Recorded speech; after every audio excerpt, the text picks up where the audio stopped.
ठीक है, तो आज हम कुछ क्वेश्चन ले रहे हैं, ठीक है, मैग्नेटिज्म के भी ले रहे हैं, तुम्हारे कंबाइंड डाउट्स हैं, इलेक्ट्रिसिटी के भी लेंगे वैसे। हाँ, तो क्या पूछ रही थी स्वस्तिका? सब म्यूचुअल इंडक्शन और वो सेल्फ सेल्फ इंडक्शन। इंडक्शन। तो ये मेरे पास दो चीजें होती हैं, एक होता है सेल्फ इंडक्शन और एक होता है मेरे पास म्यूचुअल इंडक्शन। मतलब तुम्हें अगर इलेक्ट्रोमैग्नेटिक इंडक्शन करवाना है तो इलेक्ट्रोमैग्नेटिक इंडक्शन दो तरीके से करवाया जा सकता है, एक सेल्फ इंडक्शन और एक होता है म्यूचुअल इंडक्शन। तुम लोगों को मैंने एक बात बताई थी, हमारा मेन एम होता है फ्लक्स चेंज करना, मैग्नेटिक फ्लक्स चेंज करना, राइट। और मैग्नेटिक फ्लक्स का मतलब क्या होता है? मैग्नेटिक फील्ड को चेंज करना, राइट। अगर यहाँ पे मैग्नेटिक फील्ड लाइंस कहीं पे आ रही हो, मैं अपने फोन को घुमाऊं तो बताओ number of magnetic field line change हुई या नहीं हुई? क्योंकि देखो इस कॉइल से अभी मैक्सिमम फील्ड लाइन पास कर रही है, अब कम पास कर रही है, अब फिर से ज्यादा पास कर रही है, फिर से कम पास कर रही है, राइट। तो मैग्नेटिक फील्ड लाइन यस इस सर। पर्टिकुलर सरफेस से कांस्टेंट है या फिर चेंज होती जा रही है? चेंज होती जा रही है। चेंज होती और जा रही इसका है। मैंने तुम्हें एक फॉर्मूला ही बताया था, B A cos theta. Flux is equal to क्या होता है? बी ए कॉस थीटा होता है। या तो मैग्नेटिक फील्ड लाइन चेंज करो या फिर उसका एरिया चेंज करो जो कॉइल है। अगर मेरा मोबाइल छोटा बड़ा ऐसे करके होता तो वो एरिया चेंज हो जाता, या फिर उसको घुमाओ, मतलब कॉस थीटा, थीटा या तो थीटा चेंज करो। तो ये फ्लक्स होता है। और मैंने तुम्हें बताया था जब जब मेरा मैग्नेटिक फ्लक्स चेंज होता है तब तब मेरे पास क्या आता है? ईएमएफ आता है। तो यस जब सर। भी, और उस फ्लक्स को हम कैसे लिखते हैं? D five by D T. I know तुम लोगों को समझ नहीं आएगा सर ये क्या लिखा है, लेकिन अभी तुम इस डी बाई डी टी को समझो, ये चेंज है, डिफरेंशिएशन चेंज। तो जब भी तुम फ्लक्स चेंज करते हो तो मेरे पास क्या आता है? ईएमएफ बनकर आता है। अब ये ईएमएफ जो बनकर आया है, इसका मतलब अगर तुम बी, ए या कॉस में से कोई सा भी एक चीज चेंज करोगे तो ईएमएफ आना ही आना है। Yes sir. और दो भी कर दोगे तो फिर तो यस और सर। अच्छी बात है। तो अब इसको चेंज करने के ना दो तरीके होते हैं। देखो सेल्फ इंडक्शन का मतलब है तुम्हारे पास ना एक कोई सी भी कॉइल रखी हुई है, देखो इस तरीके से, ये कोई भी एक कॉइल है, सोलेनॉइड भी हो सकती है, कोई सी भी कॉइल है, ठीक है। इंडक्ट इस टाइप की जो कॉइल होती है ना, इस टाइप की कॉइल को हम बोलते हैं इंडक्टर कॉइल। क्योंकि इंडक्शन होता है इसके अंदर कुछ प्रोड्यूस, इंडक्शन का मतलब कुछ चीज प्रोड्यूस होकर आना अपने आप। तो इसलिए इसका नाम क्या रख दिया गया? Inductor coil. तो इसमें कुछ बनकर आएगा, this is called your inductor coil. अब ये इंडक्टर कॉइल है, इसका मतलब इसमें से कुछ निकल के, मतलब फाइनली मान लो तुमने इसके अंदर ना कुछ करंट भेजा है, ठीक है। अब या मान लो भी करंट की बात छोड़ दो, अब मान लो तुम्हारे पास ना यहाँ पे मैग्नेट है, ठीक है। अब अगर ये मैग्नेट है तो जरा मुझे एक बात बताओ, अगर ये नॉर्थ है और ये साउथ है तो यहाँ पे मैग्नेटिक फील्ड निकल के आ रही है यहाँ पे ऐसे ऐसे, राइट। मान लो ये नॉर्थ है ये साउथ है, तो इस तरीके से मैग्नेटिक फील्ड निकल के आ रही है। तो जब तुम इस मैग्नेट को पास में लेकर आओगे तो बताओ इसकी इस कॉइल के अंदर मैग्नेटिक फील्ड ज्यादा एंटर करेंगी अब या कम? ज्यादा। भाई जब तुम ज्यादा। बिल्कुल पहले ज्यादा। पहले मैग्नेट दूर, ये मान लो ये मेरी मैग्नेट है और ये मेरी कॉइल है ऐसे, तो अभी मैग्नेट थोड़ी दूर है तो इसमें मैग्नेटिक फील्ड कम जा रही है। लेकिन जैसे तुम इसको पास लाओगे तो इसकी मैग्नेटिक फील्ड ज्यादा एंटर करेंगी। तो ज्यादा एंटर करेंगी तो बताओ मैग्नेटिक फील्ड चेंज हुई या नहीं हुई? पहले कम थी अब ज्यादा है कॉइल के अंदर। तो अब अगर magnetic yes field sir. Change हुई है तो बताओ फ्लक्स चेंज हुआ या नहीं हुआ? Magnetic flux. और जब magnetic flux yes change sir. होता है तो फिर क्या बनकर आता है? ईएमएफ। ईएमएफ। ईएमएफ। ईएमएफ को हम क्या बोलते हैं? Induced induced EMF. ईएमएफ। ठीक है, मतलब वही इंड्यूस इलेक्ट्रोमोटिव फोर्स बोलते हैं हम इसे। और जब जब मेरे पास इंड्यूस, तो यही तो पोटेंशियल डिफरेंस होता है। अबे इंड्यूस ईएमएफ को ही तो हम पोटेंशियल डिफरेंस बोलते हैं। यस और सर, फिर जो करंट बैटरी में भी होता यस तो है। फिर सर। करंट भी बनकर आएगा, करंट बनकर आएगा। तो ये इसमें मैंने एक ही कॉइल ली या दो कॉइल ली, जरा बताओ एक बार। एक ही ली। एक कोयल। एक एक ही कॉइल। कॉइल ली। अब देखो इसके अंदर इंड्यूस ईएमएफ बनकर आया, अब मान लो इसी से एसोसिएटेड एक कॉइल मैंने यहां रख रखी थी इसी के पास, एक कॉइल को मैंने इस तरीके से थोड़ा सा यहां रखा हुआ था ऐसे। तो थोड़ा सा डिस्टेंस पे। हाँ, थोड़ा सा डिस्टेंस पे इसको लिंक्ड कर रखा था मैंने इस वाली कॉइल से। अब जब इसके अंदर ईएमएफ बनकर आएगा तो करंट भी बनकर आएगा। अब बताओ इसके अंदर जब करंट बनकर आएगा तो उसकी भी अपनी आप में मैग्नेटिक फील्ड होगी। जब इसके अंदर यस करंट सर। बनकर आया तो उसकी भी तो दैट्स मैग्नेटिक फील्ड हुई। तो उसकी मैग्नेटिक फील्ड इस दूसरी वाली कॉइल में जाएगी या नहीं जाएगी? Yes sir. तो जब जाएगी। जब उसकी मैग्नेटिक फिर फील्ड इसमें जाएगी। जाएगी तो बताओ फिर से मैग्नेटिक फील्ड चेंज हुई, तो फिर से फ्लक्स आएगा, फ्लक्स आएगा तो फिर से इंड्यूस ईएमएफ आएगा। तो बताओ सेकंड कॉइल के अंदर भी ईएमएफ आना चाहिए या नहीं आना चाहिए? आना चाहिए। आना चाहिए। तो इसका मतलब एक कॉइल से जब दूसरी कॉइल में भी ऐसा आ जाए, लेकिन वो लिंक्ड होनी चाहिए, तो इसी को हम बोलते हैं म्यूचुअल इंडक्शन। जब तुम फेसबुक पे जाते हो देखते हो ना कि एक लड़का है जिसके क्लास की जितनी भी लड़कियां हैं वो सब उसकी फ्रेंड लिस्ट में मिलती हैं, कहते हैं म्यूचुअल फ्रेंड है ये उसका। या मान लो कोई भी लड़का, कोई भी लड़की है, कोई भी लड़का इस तरीके से मिल जाते हैं। या कोई भी दोस्त मिल जाए, तुम्हारा कोई दोस्त है तो तुम, एक लड़का कोई ना कोई ऐसा जरूर मिल जाता है पूरी क्लास उसकी दोस्त है, तो म्यूचुअल फ्रेंड दिखाता है, ठीक है, कि वो तुम्हारा भी और उसका भी है। इसी तरीके से यहाँ पे ये किसी सर को भी कोई डाउट है? सर म्यूचुअल इंडक्शन में सर कॉइल्स कनेक्टेड होती है ना एक दूसरे से करीब। हाँ हाँ, मतलब लिंक्ड होती हैं, लिंक्ड बोलते हैं उसे, ठीक है। ठीक है सर। कनेक्शन मत बोलना, लिंक्ड बोलना, टच नहीं है, लिंक्ड है बस। टच ठीक तो है। फिर तो एक ही बात हो जाएगी, फिर तो वो एक ही Yes, कंटेनर माना जाएगा, ठीक है। yes, sir. तो अगर ये बड़ा है तो उसी के अंदर हॉलो स्ट्रक्चर के अंदर टच नहीं करनी है, लिंक्ड बोलते हैं, ये लिंक्ड है आपस में किसी तरीके से। तो अगर Okay, एक में चेंज आएगा तो दूसरे में भी अपने आप चेंज आता है, तो इसे बोलते हैं म्यूचुअल इंडक्टेंस, ठीक है भाई। yes sir. तो सेल्फ इंडक्शन के अंदर म्यूचुअल हो सकता है या म्यूचुअल के अंदर सेल्फ भी हो सकता है? म्यूचुअल के अंदर म्यूचुअल के सेल्फ हो अंदर सेल्फ सकते भी हैं। हो सकता है। बिल्कुल सही है। Yes sir. ओके, तो हमारे पास सेल्फ के अंदर म्यूचुअल नहीं हो सकता, लेकिन म्यूचुअल के अंदर दोनों चीजें होती हैं, ठीक है। तो इस चीज का ध्यान रखना, ठीक है। तो ये तो था हमारे पास सिंपल सा क्वेश्चन। अब इसी तरीके से हमारे पास मान लो, Sir, why is pure iron not used for making permanent magnets? फिर से बोलना एक बार। Sir, pure iron क्यों नहीं यूज करते परमानेंट मैग्नेट बनाने में? ये क्वेश्चन आया था। Why pure iron is not useful for making permanent magnet? Yes sir. Actually इसका रीजन, यार एक्चुअली इसका रीजन तो दो तरीके से दिया जाता है। हमारे पास एक टॉपिक आता है कोरिसिविटी और एक हमारे पास होता है रिटेंटिविटी, लेकिन वो तो तुम्हारे सिलेबस का ही पार्ट नहीं है। नहीं सर, इसमें दिया हुआ था, एक मिनट, ब्रॉड पेपर्स के जो सैंपल पेपर्स नहीं आते हैं, हाँ हाँ, उसमें से एक क्वेश्चन में था, तो मेरे को समझ में नहीं आया था तो मैंने छोड़ दिया था। एक्चुअली प्योर वाली चीजें हम इसलिए ही यूज नहीं करते क्योंकि उनका जो एक फैक्टर होता है जिसे हम कोरिसिविटी और रिटेंटिविटी बोलते हैं, पर ये तुम्हारे पार्ट का है नहीं, तो मुझे फिर पहले पूरा समझाना पड़ेगा। तो फिर से छोड़ दो सर, एक फिर सेकेंड एक सेकेंड एक ज्यादा हो सेकेंड एक जाएगा। सेकेंड एक सेकेंड, मैं कुछ 10th का टॉपिक से रिलेट कर रहा हूँ। प्योर आयरन की बात चल रही है, क्या किसी को यहाँ पे पता है क्लास में जितने ही मौजूद है? सर ऐसे कह सकते हैं कि सर प्योर आयरन रस्ट कर जाएगा। जब प्योर आयरन क्या हो जाएगा? सर रस्ट, रेस्ट पर? सर कोरोजन हो रस्ट, जाएगा जब corrosion। अच्छा, कोरोजन हो कोरोजन, जाएगा। कोरोजन। अच्छा, ये तो केमिकल रीजन हो गया। चलो ठीक है, ले तो सर सकते हैं यही वैसे। लिंकिंग है मतलब 10th में क्योंकि कोरोजन ही है अच्छा हमारे उसमें। अच्छा, हाँ फिर यही लिंक करना पड़ेगा, ठीक है, फिर यही बोल देंगे। कौन से चैप्टर से था वो सर ये वाला विनीत? जो क्वेश्चन था ना सर हमारी इलेक्ट्रिसिटी वर्कशीट, से है। सर हाँ हाँ हाँ हाँ हाँ, सर ये मैग्नेटिज्म वाला से है। क्वेश्चन हमारी वर्कशीट में था, पर उसमें प्योर आयरन नहीं था, वो सॉफ्ट आयरन था। ये सॉफ्ट आयरन सेम को तो, सॉफ्ट आयरन को तो बल्कि लेना चाहिए। सर हाँ हमारी हाँ हाँ, अच्छा अच्छा वर्कशीट अच्छा, में मैं समझ था। गया मैं समझ गया समझ सर गया। आयरन का प्योर देखो देखो फॉर्म होगा देखो ना। देखो देखो देखो देखो, हाँ मैं बताता हूँ। सॉफ्ट आयरन जो होता है ना, सॉफ्ट आयरन अपने आप में क्या होता है इसके अंदर ना, देखो मैं बता देता हूँ। एक मेरे पास सॉफ्ट आयरन है, सॉफ्ट आयरन का मतलब होता है इसके अंदर ना, देखो एक टॉपिक होता है जिसको हम बोलते हैं मैग्नेटिक मूवमेंट। अब ये मैग्नेटिक मूवमेंट क्या होता है, ये अंदर ना, इसके अंदर ना ऐसे, जब भी हम ये मैग्नेटिक फील्ड के अंदर हम रखते हैं ना, तो मैग्नेटिक मूवमेंट जनरेट होता है। मैग्नेटिक मूवमेंट जनरेट का मतलब है, जैसे मान लो ये मेरे पास आयरन है, मैंने इसको मैग्नेट के साथ रखा, तो जब मैंने इसे मैग्नेट के साथ रखा तो ये उस टाइम तक के लिए मैग्नेट रहता है।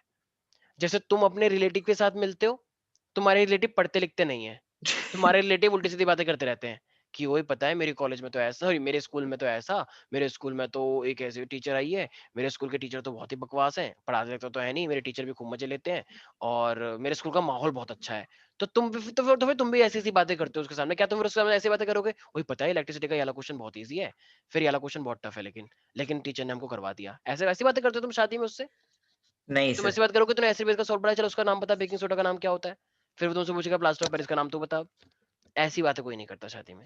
नहीं तुम सर। करोगे तो ठीक है, और पिटाई अलग हो जाएगी, वो अलग बात है। समय रिलेटिव नहीं पीट दिया तुमको कि क्या बातें कर रहे हो तुम, ठीक है। तो इसका मतलब एक बात तो है, लेकिन हाँ जो उनकी रिलेटिव बातें होंगी तुम वही करोगे, रिलेटिव को जैसी बातें तुमसे वो करना चाह रहे हैं, तुम भी फिर जानबूझ के ऐसी ही बातें करते हो, ताकि वो ना हो, कुछ भी बेकार ना लगे किसी को। तो वो है सॉफ्ट आयरन, तुम हो सॉफ्ट आयरन। तुम देख के डिसाइड कर रहे हो किससे कैसी बातें करनी है। तो इसका मतलब तुम परमानेंटली ऐसे हो जाओगे, या फिर मतलब परमानेंटली तुम वैसी बातें करोगे, या बस टेम्पररी उस शादी तक? टेम्परेरी। टेम्पररी ना, उस शादी तक ही तो ऐसी बातें कर रहे हो रिलेटिव के साथ, ठीक है। तो ये मेरे पास क्या कहलाया जाता है, इसको ही हम बोलते हैं सॉफ्ट आयरन। लेकिन जब तुम घर आ जाओगे तो घर आके तुम उसी की बातें सोचते रहोगे या फिर अपनी पढ़ाई पे ध्यान दोगे? ऑफ कोर्स अपनी पढ़ाई वढ़ाई पे और जो डेली एक्टिविटी है उस पर ध्यान दोगे। तो ये सॉफ्ट आयरन की प्रॉपर्टी होती है कि ये टेम्पररी मैग्नेट के लिए इंपॉर्टेंट होता है, क्योंकि इसमें ऐसी एबिलिटी होती है सर सॉफ्ट आयरन की। एक सेकंड, वो देखिए किसी ने कूड़ा उठाने वाली मशीन, जैसे बहुत बड़ा कोई गार्बेज होता है, यस सर, यस सर। एक ट्रक आता है, एक बड़ी सी मशीन आती है, वो उसके अंदर से इलेक्ट्रोमैग्नेट हाँ, तो जितना भी लोहा होता है वो पकड़ लेता है और फिर वो उस ट्रक के अंदर डाल देता है। इलेक्ट्रोमैग्नेट इलेक्ट्रोमैग्नेट जो हम यूज collecting करते हैं, मैंने शायद समझाया भी था ये पिछली बार यस क्लास हुई सर थी। एग्जांपल है सर सर। आपने हाँ, बोला था। तो इलेक्ट्रिसिटी का यूज करके इसका मतलब तुमने सब मैग्नेट बना दिया था। तो ये हमारे पास क्या हुए, तो वहां पे सॉफ्ट आयरन का बहुत बड़ा रोल होता है, सॉफ्ट आयरन का। तो क्या वो परमानेंट मैग्नेट बनता है फिर? नो सर, टेम्पररी मैग्नेट होता है। तो हाँ, जब तो तक इसीलिए इलेक्ट्रिसिटी पास होगी तो तब तक हम मैग्नेट। उसको तो हम प्योर को इसलिए नहीं करते हैं, क्योंकि हमें चाहिए एक ऐसा मटेरियल जो परमानेंटली मैग्नेटाइज हो जाए, और आयरन के पास वो प्रॉपर्टी है ही नहीं। आयरन के पास तो प्रॉपर्टी है कि वो टेम्पररी बन सकता है, वो मैग्नेट फील्ड की एब्सेंस में सारी चीजों को लूज कर देता है, मैग्नेटिज्म को। जो तुम रिलेटिव के सामने बात कर रहे थे वो रिलेटिव के सामने कर रहे हो ना, रिलेटिव के जाते ही तो तुम अपने लेवल की बात करोगे ना, जब रिलेटिव नहीं होते हैं। तो सिंपल सी बात है। तो वो आयरन की प्रॉपर्टी है, आयरन मैग्नेटिक फील्ड की एब्सेंस में अपने मैग्नेटिज्म को लूज कर देता है और मैग्नेटिक फील्ड के सामने मैग्नेटिज्म रिटेन कर लेता है। ठीक है, याद रहेगा सब बच्चों यस को? तो इसलिए ये यस बताना था। तो आयरन जो होता है, iron regain the ability of magnetism in the presence of magnetism, and it loses the magnetism property in the absence of magnetic field. Simple. That's why we can't use it for the permanent magnet. Why? Because in the permanent magnet we are using it for permanently, na? A substance which can work as a magnet. You can say firstly एक second, permanent magnet की अगर मैं बात कर रहा हूँ यहाँ पे, परमानेंट रिटेन मैग्नेटिज्म एक सेकेंड, परमानेंट मैग्नेट का मतलब क्या होता है मेरे पास? दो substances which retain their magnetism in every condition. Yes sir sir तो तो इसका हम बोल देंगे कि they can not retain the magnetic power for long time. अरे सिंपल है, बस आयरन क्यों नहीं यूज करते हैं? क्योंकि दे have the ability to lose the magnetism in absence of magnetic field, that's it. और कुछ जरूरत ही नहीं है। ठीक है, बहुत ही सिंपल क्वेश्चन था। ठीक है, कोई भी डाउट है इसके अंदर? सर, तो प्योर सर आयरन और सॉफ्ट आयरन एक ही चीज होती है? क्या क्या क्या, कौन सा आयरन? प्योर आयरन और सॉफ्ट आयरन। हाँ हाँ, बिल्कुल बिल्कुल। ओके सर, तो फिर इसका रीजन ये होगा why pure iron is not used for making permanent magnet, क्योंकि वो ज्यादा देर तक अपनी मैग्नेटिक प्रॉपर्टी रिटेन नहीं कर पाता है। No, because they lose their magnetism in absence of magnetic field. Okay sir. They behave as a magnet only in the presence of magnetic field. तो ओके, जब मैग्नेटिक फील्ड है तभी work करता है। परमानेंट का मतलब क्या है? जो हमेशा रहे। हमेशा रहे, कांस्टेंट। हाँ, चाहे मैग्नेटिक फील्ड हो या ना हो। ठीक है, इसीलिए। ठीक है भाई, कोई डाउट है इसके अंदर प्यारे प्यारे बच्चों? No sir. ठीक तो है। सर अच्छा, ये श्रेष्ठा ने मेरे को कुछ बोला था कि सर प्लीज आप क्या इलेक्ट्रिक मोटर की एक्सप्लेन कर दोगे? श्रेष्ठा ये क्लास में? सर एक्चुअली मैं ट्राई कर रही थी लेकिन मेरा माइक चल नहीं रहा था, इस वजह से नहीं हो रहा था, मैं बोल नहीं पा रही थी। ओके ओके ओके ओके, ठीक है ठीक है ठीक है। हाँ, तो ये मेरे पास, मैं एक बार जरा बस ऐसे क्विकली समझा देता हूँ। मान लो ये मेरे पास नॉर्थ है, ठीक है। एनसीईआरटी में नॉर्थ इधर लिया है उधर लिया है? लेफ्ट साइड या मतलब सही लिया ना मैंने? ठीक है। यस सर ये मेरे पास एक आर्मेचर कॉइल होते हैं, तुम लोगों को पता ही होगा। ठीक है, तो देखो इसकी ना मैं समझा देता हूँ। यहाँ पे हमारे पास स्लिप रिंग्स होती हैं, ब्रशेस होते हैं, राइट, जो कि सप्लाई से कनेक्ट होते हैं हमारे पास इस तरीके से। ठीक है, यहाँ पे हमारे पास ब्रशेस लगाए जाते हैं, और ये घूमने के लिए हमारे पास इस तरीके से, मेरे पास ये मान लो मैं बोल रहा हूँ इसे, ये आर्मेचर है ABCD। ठीक है, और यहाँ पे स्लिप डायग्राम में ऐसे रफली बना लो, तो मैं एनसीईआरटी वाला डायग्राम बनाना है। सब बच्चे थोड़ा ध्यान से सुनेंगे। देखो, तुम लोगों को पता है अगर ये मेरे पास नॉर्थ है, ये मेरे पास साउथ है, तो ऑफ कोर्स मैग्नेटिक फील्ड ऐसे करके जा रही होगी, यस और no? Yes sir. Yes sir. Yes sir और करंट यहाँ से आ रहा होगा भाई। मोटर का मतलब क्या है? तुम करंट दोगे तो वो गोल गोल घूमेगा, तो तुम करंट उसे दे रहे हो।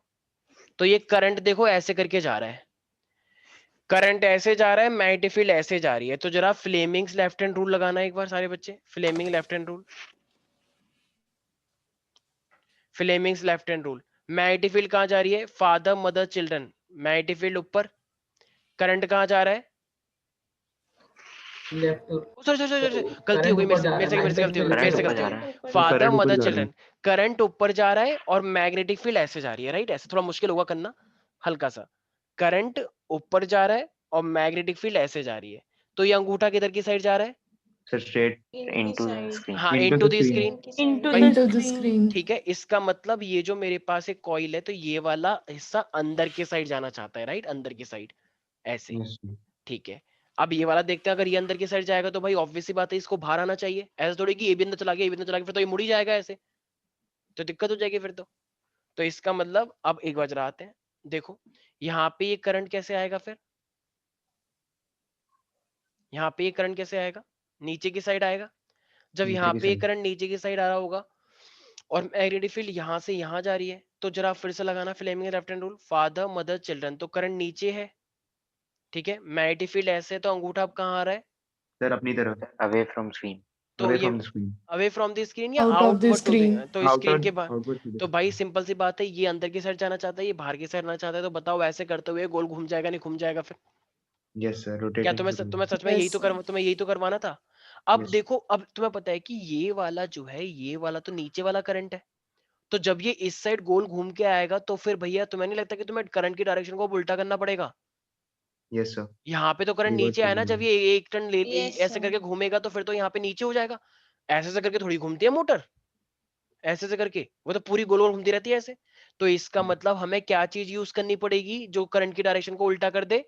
मैंने एक डिवाइस Split बताया rings. था, Split ring. तो हमारे पास स्प्लिट रिंग, तो ये हमारे पास क्या आता है? स्प्लिट रिंग्स होती हैं जो कि क्या करती हैं? इट वर्क एज अ, याद करो, Commu- कॉम्यूटेटर। Commutator. तो ये कॉम्यूटेटर का मतलब क्या होता है? It reverses the direction of current after every cycle, After every second. ठीक है। Yes, sir. तो ये हमारे पास जैसे ही एक टर्न होता है इस तरीके से, एक ऐसे वाला टर्न, तो ये यहाँ पे से करंट की डायरेक्शन को उल्टा कर देगा। तो इसका मतलब इस साइड जो भी आएगा वहां पे करंट ऊपर ही जाएगा हमेशा, और इस साइड जो भी आएगा वहां पे करंट हमेशा क्या रहेगा? नीचे रहेगा, ठीक है। तो इस तरीके से हो जाएगा। अच्छा, कुछ बच्चे बोलते हैं तो सर आपने ये क्यों नहीं लिया BC और ये AD क्यों नहीं लिया आपने? क्योंकि भाई देखो, मैग्नेटिक फील्ड और करंट की डायरेक्शन सेम होती है तो वहां पे फोर्स कुछ लगता ही नहीं है। मैंने एक चीज फॉर्मूला बताया था, याद आया? BIL sin theta. Yes, sir. Yes, force sir. जो होता है Yes, वो होता sir. है BIL sin थीटा होता है बिल। तो sin थीटा ही जब तुम्हारा जीरो हो जाएगा, तो ये जब यही जीरो हो जाएगा तो फोर्स भी तो पूरा जीरो हो जाएगा। तो इसका मतलब इस साइड और इस साइड कोई फोर्स लगेगा ही नहीं, ठीक है एवरीबॉडी? Yes, sir. तो किसी को भी कोई भी डाउट है? No sir. ठीक है, तो ये चीज तुम लोगों को थोड़ा ध्यान रखना है। तो बस, और बाकी मैंने बताया था एक कार्बन ब्रशेस होते हैं, क्या जब ये गोल गोल घूम रहा होगा तो क्या अंदर की सर्किट भी गोल गोल घूम जाती है? पंखा चल रहा है तो क्या तुम्हारी सर्किट No, भी sir. घूम No, रही? sir. तो इसको No, तो sir. फिक्स रखना है ना, तो यहाँ पे कार्बन ब्रशेस होते हैं, तो वो बस पूरे इतने हिस्से को तो घुमाएंगे, लेकिन बाकी के हिस्से को घूमने नहीं देंगे वो। तो बस यही था पूरा का पूरा प्रिंसिपल। तो इसका मतलब can we say that if a current carrying coil placed in the magnetic field then it experiences some force? Can we say Yes, that? sir. बिल्कुल। And the direction of force can be given by Left which hand rule. by the Left left hand hand, rule. by the Fleming's left Fleming's hand rule। left hand rule. अच्छा, electromagnetic induction में कौन सा rule लगता है? Sir, right Right hand. hand rule. Fleming's right hand Fleming's rule. Fleming's right hand rule. rule लगता है, right everybody? Yes, sir. Yes sir. Okay fine.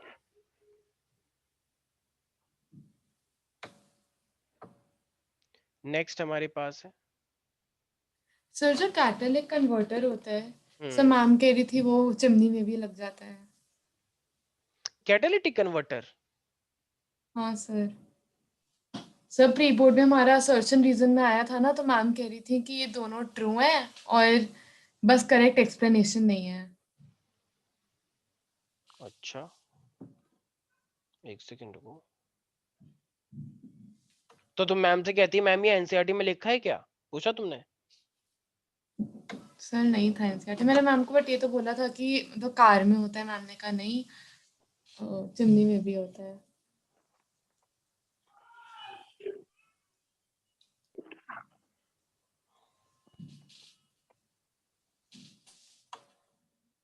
अलग level की बातें होती रहती हैं यार, पता नहीं टीचरों को क्या है। सर ये कैटालिटिक चिमनी कौन सी, मतलब फर्नेस वाली या किचन वाली? कौन सी वाली चिमनी की बात चल रही है वैसे सुहानी? मैं तो फर्नेस की समझ के चल सर रहा था। फैक्ट्री में फर्टिलाइजर अच्छा, अच्छा। इंडस्ट्री में जो चिमनीज होती हैं। ओके। यार देखो एक्चुअली ना कैटालिटिक कन्वर्टर जो होते हैं, जो कि पढ़ाया जाता है बच्चों को आगे 12th में भी, तो वो यही बोला जाता है कि ये ऑटोमोबाइल्स के लिए बेसिकली होता है। और जो चिमनी, तो उसके लिए उनको बोलना चाहिए था, तो उसके लिए पर्टिकुलर उसका नाम होता है कि चिमनी कैटालिटिक कन्वर्टर। अब तुम कैटालिटिक कन्वर्टर की बात कर रहे हो, उसका मेन मोटिव बोल के तुम कुछ और यूज कर लो, तो आई डोंट थिंक सो। यही तो दिक्कत है एसोसिएशन की, कि जहाँ पे ये सब चीजें गड़बड़ हो सकती है। एक्चुअली में उसका नाम फिर होता है जो चिमनीज के लिए इंडस्ट्रियल कैटालिटिक कन्वर्टर या चिमनी कैटालिटिक कन्वर्टर, ऐसा नाम होता है। बट बेसिकली जो कैटालिटिक कन्वर्टर होता है वो किस चीज के लिए यूज होता है?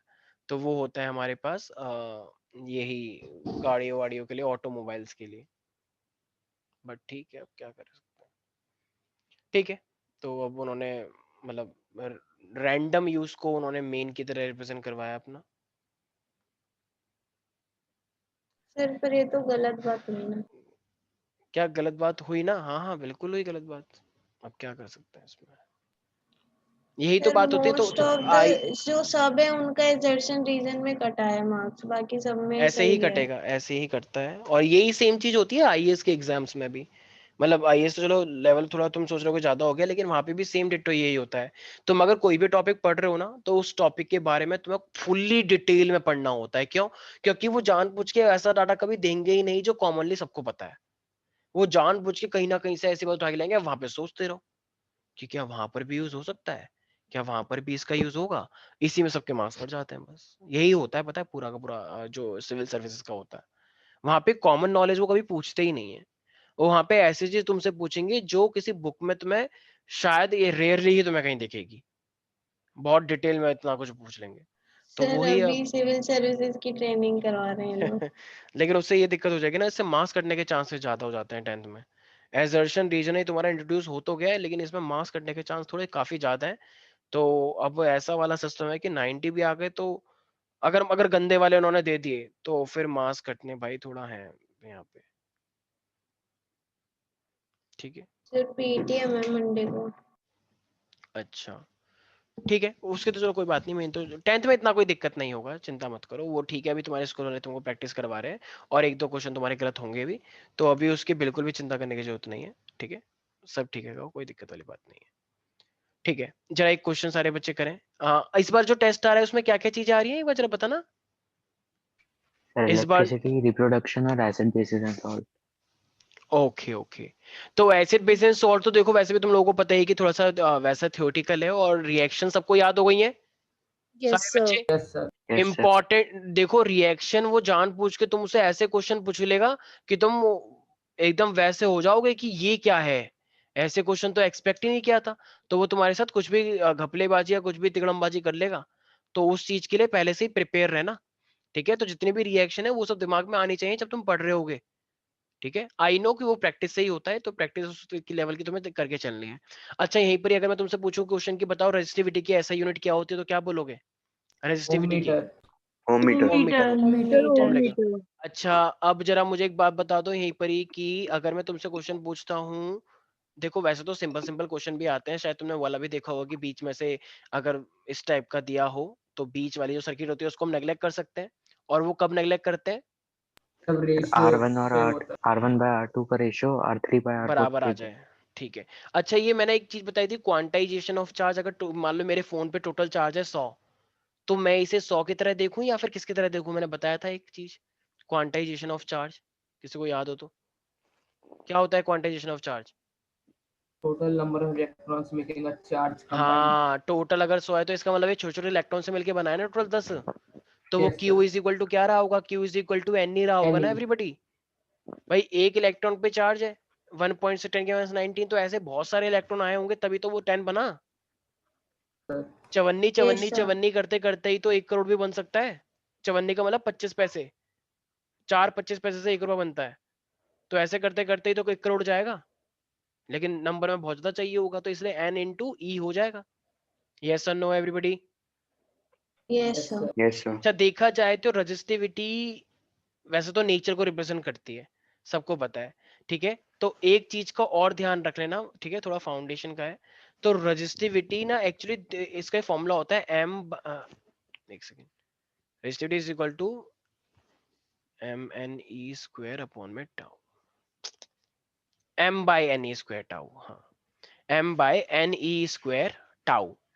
तो ये जो एक्चुअली में होता है ना, ये जो मेरे पास रेजिस्टिविटी है, ये अपने आप में इन चीजों पे भी डिपेंड करती है। वैसे तो मैं नेचर ही लिखना है, लेकिन इसके ये इंटरनल फैक्टर है। जिस मटेरियल का तुमने मास लिया है वो, एन एन का मतलब क्या होता है, नंबर ऑफ इलेक्ट्रॉन, इलेक्ट्रॉन पे चार्ज तो पता ही है सबको। और ये टाउ, टाउ का मतलब होता है जब भी किसी कंडक्टर के अंदर तुम करंट देने की कोशिश करते हो ना, तो ये इलेक्ट्रॉन्स आपस में एक दूसरे से टकराते हैं। तो दो कोलिजन्स के बीच का जो टाइम होता है, इसे हम बोलते हैं रिलैक्सेशन टाइम, ठीक है, टाउ। तो इसका मतलब ये कोलिजन के बीच का जो टाइम है उस पर भी डिपेंड करता है, जिसको हम रेजिस्टिविटी बोलते हैं। तो रेजिस्टिविटी वैसे तो नेचर पे भी डिपेंड करता है, टेम्परेचर पे भी करता है, लेकिन बाकी कुछ और फैक्टर भी है, M by N E square tau. Relaxation time का मतलब जब इलेक्ट्रॉन दो सक्सेसिव कोलिजन के बीच का जो टाइम है उसे रिलैक्सेशन टाइम बोलते हैं, ठीक है। तो ये चीज भी पता होनी चाहिए। कोई दिक्कत है इसके अंदर? M by N No, square sir. Tau, बहुत ही सिंपल सी बात थी ये तो, ठीक है। अब जरा मुझे एक बात बता दो सारे बच्चे, इलेक्ट्रिकल एनर्जी और इलेक्ट्रिकल पावर में मेन डिफरेंस क्या होता है? एग्जाम में आ चुका है ये चीज भी। इलेक्ट्रिकल एनर्जी और इलेक्ट्रिकल पावर में मेन डिफरेंस क्या होता है भाई? इलेक्ट्रिकल एनर्जी एनर्जी में टाइम उसमें टाइम होता है। सर उसमें टाइम होता है, वो इसमें सब टाइम पावर नहीं। Is equal sir to I energy into square time. होता है heat। ऐसे रीजन लिखोगे पहले ही लाइन में, अगर पहले ही लाइन में ऐसे रीजन लिखोगे तो हो गया काम। सबसे पहले डिफाइन तो करोगे कि इलेक्ट्रिकल एनर्जी क्या होती है। It is actually sir work amount done. Of work done to maintain the continuous flow of electric current. Yes, very good, शाबाश सक्षम। और ये electric power? Sir the electric work done sir per unit time में is called electric power. फिर से बोलना एक बार। Sir electric work अच्छा वर्क डन और electric work done per rate of unit doing time work. Rate of is doing work called बोल दो ना, electric rate of power. The doing rate work. Of doing electrical work, या फिर बोलो electrical energy. Work yes is sir always पर equal to unit energy, time. ठीक है, हाँ बिल्कुल। वैसे रेट बोल दिया तो पर यूनिट टाइम मत बोलना, और ठीक है रेट नहीं सर। बोला है तो पर यूनिट टाइम बोल देना, क्योंकि रेट में वो आ जाता है टाइम, बताया था ना। तो यस फिर सर। फॉर्मूला लिख देना, H is equal to V I T, या फिर V square by R T, या फिर आई स्क्वायर आर टी। और वो क्या होता है, V I, V square by VI R, या फिर आई स्क्वायर आर, ठीक है। Yes yes sir. और इस जूल किसकी एनर्जी, जूल किसकी ऐसा यूनिट होती है एनर्जी की? इलेक्ट्रिक एनर्जी और एनर्जी और वॉट? पावर की वॉट। क्या पावर क्या क्या पावर और रेजिस्टेंस में कोई रिलेशन होता है? एग्जाम में आ चुका है, ध्यान रखना, बहुत इंपॉर्टेंट पोर्शन है ये। Yes sir. पावर और रेजिस्टेंस में क्या कुछ रिलेशन होता है? सोचो। सीरीज ऑफ पैरेलल पे डिपेंड करेगा।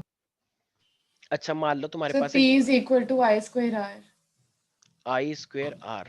अगर सीरीज में है तो स्क्वायर आर वी स्क्वायर जितना by R. Power okay okay, चलो चलो, जो सेम वोल्टेज है सर फिर, इनवर्सली प्रोपोर्शनल हो सकता है। अगर सेम वोल्टेज है तो तो सर जितना फिर इनवर्स रेजिस्टेंस होगा होगा। उतना कम पावर होगा। वेरी गुड, यस शाबाश। तो ये तुमने बिल्कुल सही बोला था, सीरीज और पैरेलल पे डिपेंड करता है। तो अगर वो पैरेलल है तो पैरेलल का मतलब पोटेंशियल सेम होगा, और सेम पोटेंशियल है तो क्या होता है, वी स्क्वायर बाय आर। तो वी तो हटा ही दो फिर, तो P yes is sir. Inversely proportional to नीचे हो जाएगा आर, राइट। इसका यस सर। मतलब अगर पैरेलल का कॉम्बिनेशन होता है तो जितना ज्यादा रेजिस्टेंस होगा उतनी कम उसमें पावर जाएगी, राइट। और अगर yes sir. Yes series sir. का कॉम्बिनेशन है तो जितना ज्यादा रेजिस्टेंस उतना ही ज्यादा पावर, पावर। क्योंकि आई स्क्वायर आर हो Power. जाता है, ठीक है। कंपेयर करने के लिए आ सकता है ना कि किसकी ज्यादा पावर है। Yes sir. भाई तुम्हें यस तीन सर। चार डिवाइस दे दिए जाए वो सीरीज में, तो फिर क्या करोगे, जिसके ज्यादा रेजिस्टेंस उतना ज्यादा पावर। और अगर पैरेलल में दे रखे हैं तो जितना कम पावर उतना ज्यादा जितना कम पावर उतना ज्यादा रेजिस्टेंस, या जितना कम रेजिस्टेंस उतनी ज्यादा पावर। तो पैरेलल में इनवर्स लगता है रिलेशन, और सीरीज में डायरेक्ट रिलेशन लगता है। डायरेक्ट। याद रखोगे सब बच्चे। और Ohm's law, electric potential, potential difference की बेसिक डेफिनेशन याद कर ली है सब लोगों ने। Yes sir. Yes sir. Yes sir. Ohm's law में एक ऐसे स्टैंड वो आते हैं ना, factor remains constant, like temperature, refractive index, ये यस सब। Yes sir. Sir. Yes sir. ये सब याद रहना, कुछ पैरेलल बच्चे बकवास लिख कर आ जाते हैं, potential is directly proportional to I, बस हो गया काम, आधा नंबर कट गया लो। तो प्रॉपर डेफिनेशन जो है ना वो मेंटेन करके लिख कर आना है वहां पे। अच्छा, यहाँ पे मैं क्वेश्चन पूछूं कि बताओ पूरे कंडक्टर के अंदर पोटेंशियल डिफरेंस को कौन रखता है मेंटेन? बैटरी। बस। सिर्फ बैटरी? सिर्फ बैटरी या कुछ और भी हो सकता है? सेल भी तो हो सकता है। हाँ सर। ठीक है, तो सेल छोटा होता है, बैटरी बड़ी होती है, तो दोनों बोलो। ठीक है, अच्छा सुहानी एक बात बताओ, अगर मैंने तुमको वर्क दे दिया है और या मान लो मेरे को वर्क निकालना है, मैंने बोला है कि how much amount of work done we have to do या we have to supply in moving a 1 coulomb charge through a battery of 3 volt, मतलब 3 वोल्ट की बैटरी और मुझे उसमें से 1 कूलम के चार्ज को मूव करवाना है, तो कितना वर्क डन करना पड़ेगा? सर कितना 3 वोल्ट की बैटरी है और 1 कूलम का चार्ज को फ्लो करवाना है मुझे। सर 1/3। Are you sure 1/3? 3 होगा। सर एक बार हाँ। रिपीट करना क्वेश्चन। एक 3 वोल्ट की बैटरी है और उसमें यस से सर मुझे 3 होगा 3 होगा। 3 होगा ना, क्योंकि 3 होगा। V is equal to electric potential की डेफिनेशन याद है, W by Q। Yes sir. तो yes W work by done Q है by तो Q charge. उधर चले जाएगा, तो W is equal to V Q हो जाएगा। Yes sir. तो V तुम्हें दे रखा है, Yes, Q sir. तुम्हें दे 2 रखा and है, 3. ठीक है ना। मेरा देखो सुनने में ना, आई नो सुनने में बहुत दिक्कत आ जाती है, सुनने में बिल्कुल दिक्कत आना जायज है भाई। V is equal to W by Q होता है, तो W क्या हो जाएगा? अच्छा पूछा क्या था मैंने? W पूछा था ना, वर्क हाँ डन वर्क डन Sir, पूछा है, work तो done. V into Q। V कितना दिया था बेबी? 3 तेरी, और चार्ज Sir, कितना 3. दिया था? 1 One. कूलम। 1 तो कितना आ जाएगा? 1. 3 जूल आ जाएगा 3 joules. Work. Right everybody? Yes yes sir. तो ये Sir? सुनने में लगता है टफ, लेकिन है इजी। हाँ हाँ बोलो बोलो प्यारे प्यारे बच्चे। सर एक क्वेश्चन था सर, जिसमें पूछा था सर, हमारे रिवीजन टेस्ट में पूछा था कि how does yeast reproduce, name the method by it reproduces and state an activity to show the following. तो ईस्ट के एक काम करना, ब्रेड की एक्टिविटी करके दिखा दो। ब्रेड में अगर थोड़ा सा पानी हो तो वहां पे 3-4 दिन रहने दो, तो उसमें जो ग्रो होता है थ्रेड लाइक जैसा, धागे धागे से निकल के आते हैं। तो फंजाई का होगा। एक सेकंड, इसने क्या पूछा? सर मैं यीस्ट। यीस्ट का पूछा था। तो ईस्ट फंजाई तो है। सर आपने यीस्ट का तो अलग होता है ना। स्पोरेंजियम वाला बता दिया, स्पोरेंजियम वाला बता दिया ना, ब्रेड मोल्ड बता दिया आपने तो। हाँ, और सर तुम मैं ईस्ट यीस्ट पूछ रहा हूँ सर। हमारे टीचर ने बोला था कि शुगर के साथ करवाना पड़ता है, मतलब यीस्ट को शुगर के साथ डाल Alcohol. सर ईस्ट में तो बडिंग होता है ना। सर कोस के वजह से सर वो फिर शो ओके करता ओके ओके ओके, बिल्कुल सही बोला। ठीक है ठीक है ठीक है, याद आ गया मुझे भी। सेकेरोमाइसिस सर्विसिया याद आया कुछ? यस तो Yes. हमारे पास ईस्ट जो होता है ये एक सिंगल सेल का फंगस होता है, ठीक है, सिंगल सेल वाला फंगस है ये, और यूनिसेलुलर भी बोलते हैं। और ये हमारे पास बेसिकली इथेनॉल की प्रोडक्शन में हेल्पफुल होता है। तो एक बार जरा सक्षम जरा फिर से क्वेश्चन रिपीट करना है एक बार। सर कि how does yeast reproduce, name the mode of reproduction and please show an activity to, मतलब रिप्रोडक्शन के जो एक्टिविटी है उसको दिखाना है सर, मतलब कि कैसे रिप्रोड्यूस करता है। तो फिर एक काम करना, कोई भी तुम्हारे पास ऐसी चीज हो जिसके अंदर ग्लूकोज होता है। फर्मेंटेशन का कुछ दिखा फर्मेंट, सकते हैं। हाँ हाँ दिखा सकते हैं, बिल्कुल दिखा सकते हैं, लेकिन ये तो एनसीईआरटी में है क्या ये? आई डोंट थिंक सो कि कोई ऐसी। अच्छा यार एक काम नहीं है। करना, सारे बच्चे एक काम करना, हम एक काम कर रहे हैं, मुझे लगता है यहाँ पे थोड़ी सी दिक्कत आ रही है हमको। तो एनसीईआरटी में अभी तुम्हारे 3 चैप्टर आ रहे हैं, Yes, acid sir. Basis, electricity और रिप्रोडक्शन आ रहे हैं ना। ठीक Yes, है, sir. तो रिप्रोडक्शन में तो ऐसा कोई एक्टिविटी तुम्हें दिखेगी नहीं, लेकिन मे भी प्लांट में दिख जाए। तो जितनी भी एक्टिविटी हैं उनको भी एक बार रीड आउट करो सारे बच्चे, ठीक है। तो ये तुम्हारा काम अभी तो नहीं, लेकिन जो फ्राइडे वाली क्लास है, फ्राइडे की क्लास से पहले पहले ये एक्टिविटी को भी एक बार रीड आउट कर लें सारे बच्चे, ठीक है। हमें किसी भी चीज के साथ कॉम्प्रोमाइज नहीं करना है। मान लो उन्होंने ऐसी एक्टिविटी पूछ ली, क्योंकि मैं देख रहा हूँ 2-4 बच्चे एक्टिविटी के क्वेश्चन पूछ चुके हैं, तो वो एक्टिविटी और एक्टिविटी के भी क्वेश्चन आते हैं, तो पता ही होगा, वो आते हैं ना प्रैक्टिकल जैसे क्वेश्चन जो होते हैं। वैसे तो ये सर तुमको लास्ट में प्रैक्टिकल, वैसे ये तुम्हें वैल्यू स्कूल में बेस्ड क्वेश्चन करवाए टाइप। जाते हैं, लेकिन अगर स्कूल में नहीं हुआ है तो नाम तो हमारा ही खराब होगा। तुम ये थोड़ी बोल पाओगे कि पता लगेगा कि तुम्हारे एक्टिविटी मार्क्स करके तुमने बोल दिया कि हम यहाँ पढ़े यहाँ पे खराब हो गए। तो इसीलिए एक्टिविटी पे भी सब लोग अपना पूरा पूरा ध्यान लगाएं, ठीक है। बाकी एग्जाम्पलर तो आई होप तुम लोग पढ़ ही रहे हो, तो Yes. एग्जाम्पलर के क्वेश्चन नए नए, यार अब नए नए क्वेश्चन करो यार, कब तक पुराने पुराने क्वेश्चन करोगे, कब तक घिसे पिटे क्वेश्चन करते रहोगे? अब वो सब तो टाइम चला गया जो बेसिक बेसिक क्वेश्चन है, अब नया करो ना। क्या चल रहा है? जैसे एक जूता होता है, मैं तुमको जूता नहीं बोल रहा हूँ, एक जूता होता है, जूते पे हमने पॉलिश तो लगा दी, तो वो हमने काम लगा दिया, अब उसको घिसाई वाला काम तुम्हें खुद भी करना पड़ेगा। हम भी करेंगे, तुम भी करोगे, तभी तो शाइनिंग आएगी। जब तुम शूज के ऊपर पॉलिश लगाते हो तो शाइनिंग कब आती है? लगाते ही आती है, घिसने के बाद आती है? सर घिसने के बाद। घिसने के तो इसका मतलब पॉलिश तो हम लगा चुके हैं, तुम भी अपने आप के ऊपर लगा चुके हो, अब बस अपने आप को घिसो। अब ऐसे कोई क्लेम मत कर देना कि देखो सर ने हमको जूता बोला, हम तो केस करेंगे सर के ऊपर। अरे मैं बस एक वो ले रहा हूँ यार, रिदम ले रहा हूँ कुछ वैसा वाला, सिनोनिम, क्या सिनोनिम वर्ड होते हैं ना इस टाइप का। तो फटाफट। इसीलिए अपने आप को, सर हाँ वेरी गुड। एनसीईआरटी में एक एग्जांपल में दे रखा है कि dissolve about 10 gram of sugar and 100 ml of water. Take 20 ml of the solution in a test tube and add a pinch of yeast granules to it. Then put a अच्छा cotton plug on the mouth of the test tube and keep it in the warm place. After 1 or 2 hours, put a small drop of yeast culture from the test tube on a slide and cover it with cover slip and observe the slide. Okay.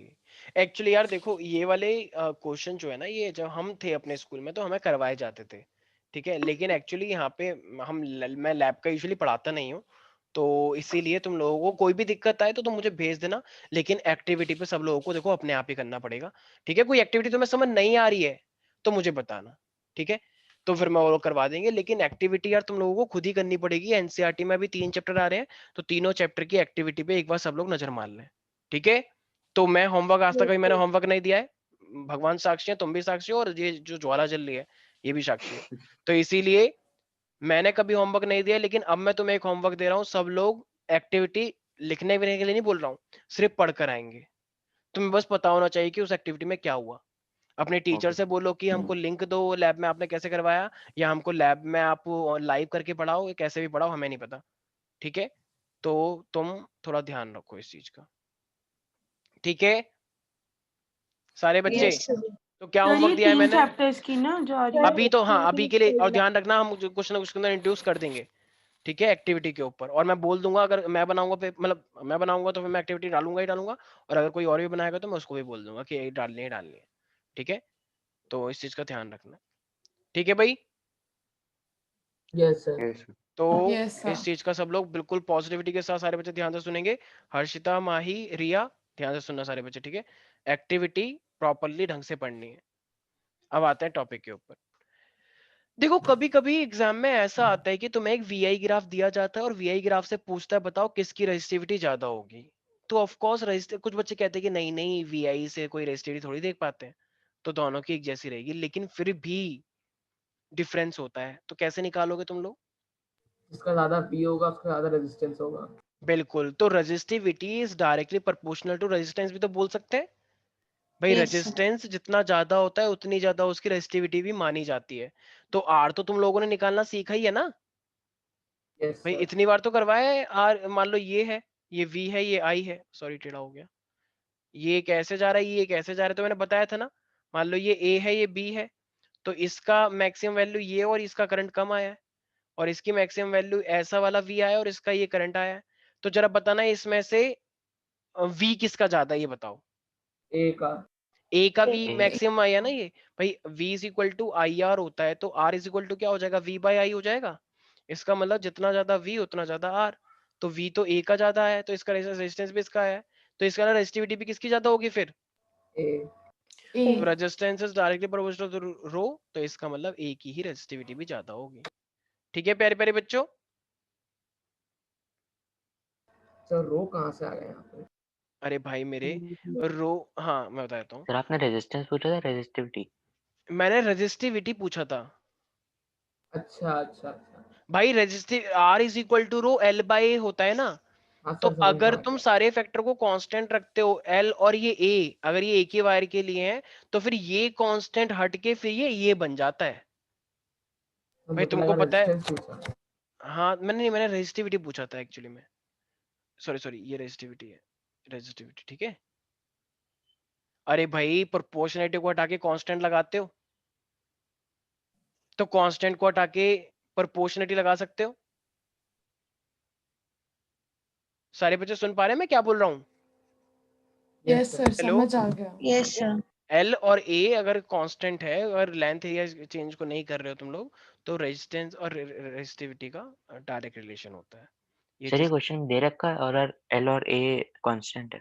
यार वो physical factor, वो एक ही word बोलता है कि physical factor remains the same. Yes, वो question में एक ऐसी लैंग्वेज यूज कर देगा कि फैक्टर रिमेन्स द सेम या physical factor remains the same, तो उस अकॉर्डिंग हमें सोचना पड़ता है, ठीक है। मान लो अगर तुमको उसने ये बोल दिया है कि रेजिस्टिविटी एंड एरिया सेम है, तो उस टाइम पे फिर लेंथ डायरेक्टली प्रोपोर्शनल हो जाएगा, ठीक है। तो इस तरीके से वो देता है, यस, और वो चीज आपको ध्यान रखनी है सब बच्चों को, ठीक है। अच्छा एक क्वेश्चन मेरे को किसी ने भेजा था, तो काफी अच्छा क्वेश्चन था, जस्ट गिव मी 1 मिनट।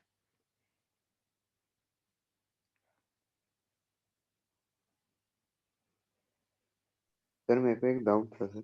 हाँ हाँ पूछो पूछो। Sir, one half of a convex lens is covered with black paper. Sir, will this lens produce a complete image of the object? Explain your observation.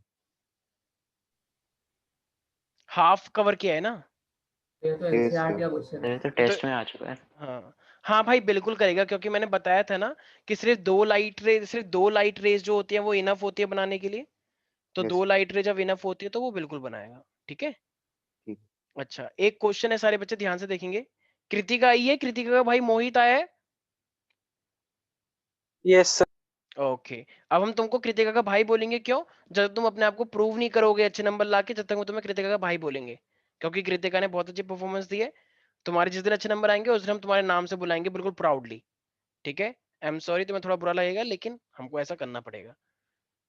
और बाकी बच्चे भी, यहाँ पे सारे बच्चों की परफॉर्मेंस अच्छी आ रही है, लेकिन कुछ बच्चे हैं जिनकी परफॉर्मेंस एकदम निखर के नहीं आ रही है अभी तक, तो थोड़ा ध्यान रखें। तुम्हारी परफॉर्मेंस बड़ी तारीफ करने लायक है, लेकिन इतनी भी ज्यादा तारीफ करने लायक नहीं है।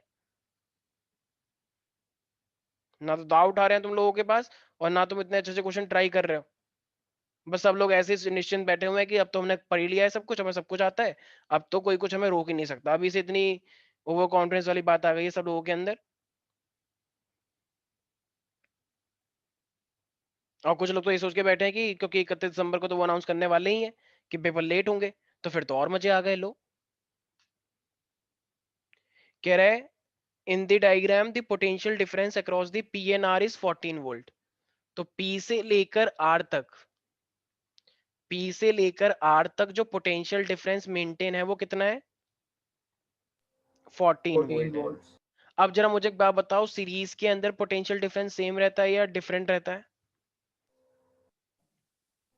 तो सीरीज में हाँ, डिफरेंट रहता है, different पैरेलल में रहता है। सेम रहता है। अब ये क्वेश्चन पूछ रहा है, बिल्कुल सही है। The equivalent resistance of Q R, Q, अच्छा क्यू का है, अच्छा अच्छा क्यू ये रहा। अच्छा अरे ये क्या बात हुई, तो क्यू आर में निकाल लोगे इक्विवेलेंट 2 रेजिस्टेंस। ohms। ठीक है, ये 3 है 2, ये 6 है, तो ये मेरे पास 2 ओम आ जाएगा। ठीक है 2 प्यारे प्यारे बच्चों। अभी कह रहा है the current flowing through the P Q, current कितना फ्लो कर रहा है पी क्यू में? क्या तुम्हें यहाँ का पोटेंशियल पता है? नहीं पता है। नहीं पता तो सर। अब देखो पोटेंशियल के लिए बोल रहा है ना, अच्छा सॉरी सॉरी सॉरी, हाँ करंट के लिए बोल रहा है। अब तुम्हें यहाँ पे टोटल करंट निकालना है, तो भाई जितना करंट करंट कितना फ्लो कर रहा होगा, जितना टोटल फ्लो कर रहा होगा। तो एक काम करे, तुमने यहाँ का रेजिस्टेंस कितना निकाला अभी अभी? 2 एम्पियर होगा। तो तो 2 और ये 5 है, तो ये टोटल कितना हो गया? 7 ओम हो गया। तो इसका Yes, sir. मतलब V इज इक्वल टू, अगर आई आर होता है तो I कितना हो जाएगा? V बाय आर हो जाएगा।